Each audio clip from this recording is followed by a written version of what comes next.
अस्सलाम वालेकुम जी। आज कुछ पॉइंट्स हैं जिनके ऊपर हम बात करेंगे। BLS study visa appointment system में कुछ चेंजेस आई हैं और बीएलएस ने पोर्टल के ऊपर कुछ चेंजेस किए हैं और अब उसके अंदर कुछ बेहतरी आई है। इसके ऊपर आज के इस वीडियो में डिस्कस करेंगे। इसके बाद जो है एचईसी की डिग्री अटेस्टेशन जो है जिन स्टूडेंट ने करवानी है उनके लिए भी एक बिग न्यूज़ है। उसके सिस्टम के अंदर भी कुछ चेंज आई है, उसके ऊपर बात करेंगे। स्टूडेंट को क्या सहूलत मिली है ये डिस्कस करेंगे। और जो है इसके बाद जो है 2026 का जो सेशन एंड हो रहा है इटली के लिए, और अब जो है नया साल आने वाला है रिगार्डिंग फाइनेंशियल ईयर जिसको कहते हैं। उसमें एफबीआर की टैक्स रिटर्न्स किस तरह से होंगी, किस तरह से आपने उनको फाइल करना है, या अभी जिन्होंने वीज़ा आने वाले दिनों में फाइल करना है उनको टैक्स रिटर्न किस तरह से मैनेज करनी है, इसके ऊपर भी आज इस वीडियो में डिस्कस करने वाले हैं। सो वीडियो आप आखिर तक देखिएगा ताकि कोई पॉइंट इंपॉर्टेंट आपका मिस ना हो जाए, स्किप ना हो जाए।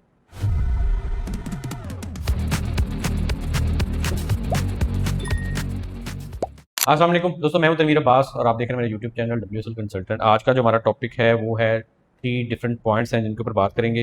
मज़ीद आगे बढ़ने से पहले अगर आपने हमारा चैनल सब्सक्राइब नहीं किया तो वो भी कर लें ताकि आने वाले दिनों में जो भी वीडियोज़ आएंगे वो आपको टाइम से मिलती रहे। और अगर आप इंटरेस्टेड हैं, अप्लाई करना चाहते हैं, इन्फॉर्मेशन लेना चाहते हैं तो आप हमारे साथ रब्ता कर सकते हैं। तो स्टार्ट करते हैं। सबसे पहला जो पॉइंट था जी कि BLS Italy study visa appointment का जो सिस्टम है उसमें क्या चेंज आई है।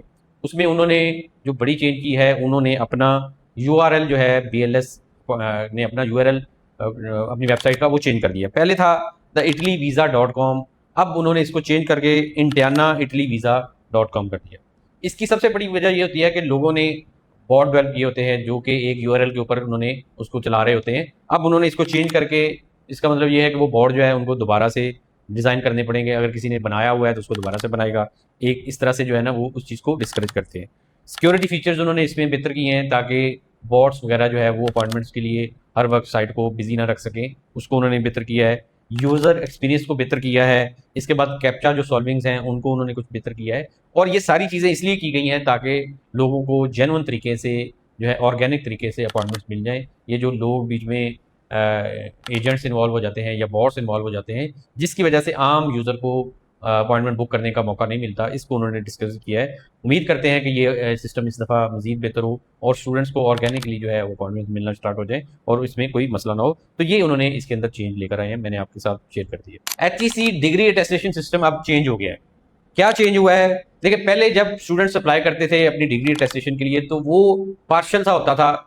कुछ उनको ऑनलाइन जो है अपना फॉर्म वगैरह फिल करना होता था, एप्लीकेशन ऑनलाइन करनी होती थी, लेकिन और फोटो कापीज जो है उन्होंने वाया कोरियर HEC को भिजवाने होते थे और इस तरह से ये मिलके सारा होता था। लेकिन अब उन्होंने इसको टोटली ऑनलाइन कर दिया है। अब आपने HEC की उन्होंने एक नई टेक्नोलॉजी इंट्रोड्यूस करवाई है, HEC ब्लॉकचेन टेक्नोलॉजी, जिसके अंदर आपने एप्लीकेशन भी फिल करनी है और अपने डॉक्यूमेंट्स को उनकी वेबसाइट के अंदर अपलोड भी कर देना है। वो वहीं से उसको वेरीफाई करेंगे और वेरिफिकेशन के बाद आपको एक सर्टिफिकेट इशू करेंगे जिसके ऊपर एक बारकोड होगा। जिस किसी ने आपकी डिग्री को टेस्ट करना है या वेरीफाई करना है उस कोड को स्कैन करेगा और उसके सामने वो सारा डाटा जो है आ जाएगा। अब उस तरह से पुराने की तरह पीछे स्टैंप वगैरह वो सारी चीज़ें नहीं होंगी। आपने जस्ट जो है ऑनलाइन आपको एक सर्टिफिकेट इशू होगा और उसी के जरिए सारा जो है काम चलेगा। और जो पहले डिग्रीज वेरीफाई हो चुकी हुई हैं पुराने सिस्टम में वो भी उसी तरह से वैलिड रहेंगी, उनको नए सिरे से वेरिफिकेशन करवाने की जरूरत नहीं है। अच्छा, इसके अंदर 25 के करीब यूनिवर्सिटीज़ हैं जिन्होंने लिंक कर लिया है, जो कि इस सिस्टम में आ चुकी हैं। बड़ी बड़ी यूनिवर्सिटीज़ हैं, कॉमसेट है, नस्ट है, लम्स है, यूईटी है और इस तरह से 25 के करीब यूनिवर्सिटीज़ हैं जो कि इस सिस्टम में आ चुकी हैं। और एक मज़े की बात यह है कि जो स्टूडेंट्स आने वाले दिनों में इन यूनिवर्सिटी से डिग्रीज लेंगे उनको अटेस्टेड और वेरीफाइड डिग्री ही इस सिस्टम के थ्रू मिलेगी। वो ऑलरेडी इस सिस्टम के अंदर, इस पोर्टल के अंदर उनकी डिग्रीज अवेलेबल होंगी और वेरिफिकेशन की उनको फर्दर जरूरत नहीं होगी। अब आ जाते हैं कि ये सिस्टम कब से इंप्लीमेंट होने जा रहा है। तो ये सिस्टम 1 जुलाई से 2026 से इंप्लीमेंट होगा। अभी जो है करंट जून का जो मंथ है उसके अंदर पुराने सिस्टम के अंदर ही जो है पुराने सिस्टम के थ्रू ही वेरिफिकेशन होगी। 1 जुलाई से ऑनवर्ड जिसने अटेस्टेशन करवानी होगी तो वो इस सिस्टम में आ जाएगा, वो इस तरह से करेगा। तो इसलिए अगर आपको अगर बहुत जल्दी है तो आप पुराने सिस्टम पे करवा लें, अगर आपका टाइम है तो आप नए सिस्टम में 1 जुलाई के बाद जो है इसकी अटेस्टेशन करवा सकते हैं। नेक्स्ट जो पॉइंट है कि आपके आने वाले दिनों में स्टूडेंट्स ने अपना अपॉइंटमेंट लेकर वीज़ा फाइल करना है तो उसके लिए जो उनकी टैक्स रिटर्न की रिक्वायरमेंट है वो किस तरह से उन्होंने फुलफिल करनी है। देखिए, आपने जब अपना वीज़ा फाइल करना है तो आपने पिछले 2 साल की टैक्स रिटर्न को फाइल करना होता है। अगर आपकी अपॉइंटमेंट जो है वो 1 जुलाई के बाद है तो आपने जो अपनी टैक्स रिटर्न्स हैं वो आपने 2025-26 की देनी है और एक 24 और 25 की देनी है। अगर आपकी अपॉइंटमेंट जो है जून के अंदर ही आ रही है तो आपने 2023-24 की भी एक टैक्स रिटर्न देनी है और एक 24 से 25 की भी टैक्स रिटर्न देनी है। मजीद आप डिटेल के लिए हाँ, हमारी जो टीम से उनसे रब्ता करके इसके बारे में पूछ सकते हैं कि आपने किन किन ईयर्स की देनी है। एक तो ये पॉइंट है। दूसरा ये है कि अगर आप टैक्स फाइल करने जा रहे हैं तो आपने उसके अंदर अपना जीरो टैक्स रिटर्न जो है उसको निल नहीं करना, जीरो नहीं करना, क्योंकि आपको मिनिमम इनकम जो है शो करनी होती है।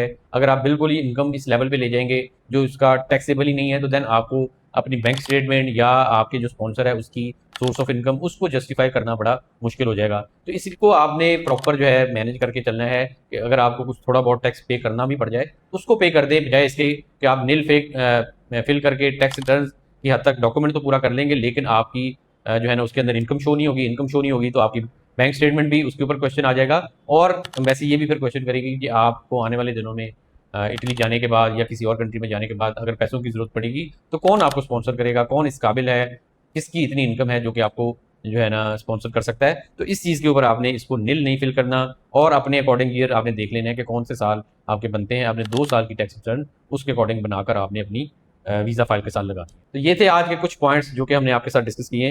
आने वाले दिनों में और भी कुछ पॉइंट्स हैं जिनके ऊपर बात करेंगे। उम्मीद करता हूँ आपको वीडियो पसंद आई होगी। पसंद आई इसको लाइक और शेयर कीजिएगा। मजीद वीडियोज़ के लिए आप हमारा चैनल भी सब्सक्राइब कर सकते हैं। इसके साथ ही इजाज़त चाहता हूँ। अल्लाह हाफ़िज़।